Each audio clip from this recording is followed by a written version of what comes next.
শুভ সন্ধ্যা। এখন একটু জলখাবারে কিছু একটা বানিয়ে নেব, তো ভাবছি পেঁয়াজের পকোড়া বানাবো। তো এখন পেঁয়াজ কেটে নিয়েছি 4টি, আর কাঁচা লঙ্কা 2টি, আর পাঁপড় ভেজে নেব। তো দেখুন আমি কিভাবে বানাই। তো 2 চামচ ময়দা, আর সুজি 2 চামচ, আর 1 চামচ দিয়ে দিচ্ছি। এটা কি? কর্নফ্লাওয়ার। আচ্ছা আচ্ছা। আর লবণ অল্প একটু হলুদ, চিনি অল্প একটু, বানিয়ে নেব। এখন দিয়েছি, কড়াই বসিয়ে দিয়েছি, তেল দিয়ে দিলাম, অল্প একটু লাল লঙ্কার গুঁড়ো মেখে এখন বানিয়ে নেব। মেখে নিলাম, এখন পাঁপড়গুলি ভেজে নেব আগে।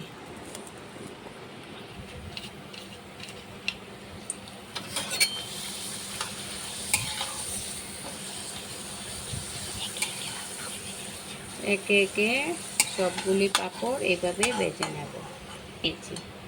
বড় হলে তো ভাজাটা সুন্দর হয় না, সেই জন্য।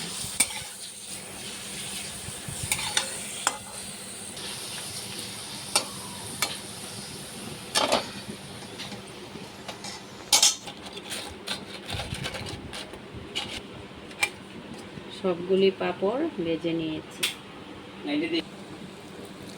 হাতে জল লাগে। এখন বড়াগুলি ভেজে নিই, বেশি দেব না, কম কম করে ভেজে নেব।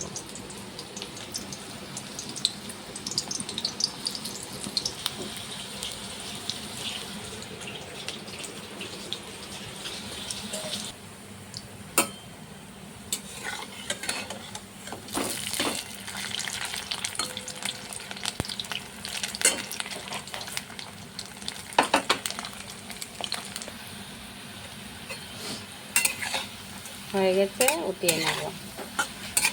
বাকিগুলিও ভেজে নেব। পেঁয়াজের পকোড়া লাল লাল করে ভেজে নিয়েছি, মুচমুচে। আর কর্নফ্লাওয়ারটা দিলে একটু ভালো মুচমুচে হয়। দেখুন,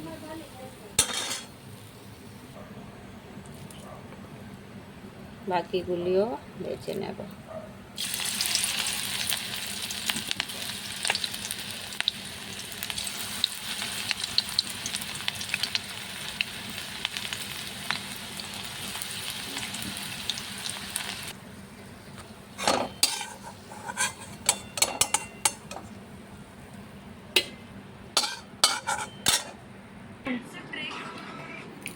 কেমন হয়েছে পেঁয়াজের পকোড়া? তো দেখুন, পাঁপড় আর মুড়ি একসঙ্গে এখন খেয়ে নেব। সঙ্গে আছে হলদিরামের ছানাচুর, মুড়িতে দিয়ে দাও। তো দেখে ভালো লাগলে আমার পাশে থাকবেন, সাবস্ক্রাইব করবেন, লাইক করবেন। আজকের মতন এটুকুই, কালকে আবার দেখা হবে সন্ধ্যার সময়। হ্যাঁ, আজকে সন্ধ্যার জলখাবার দেখুন। বাই, ভালো থাকবেন।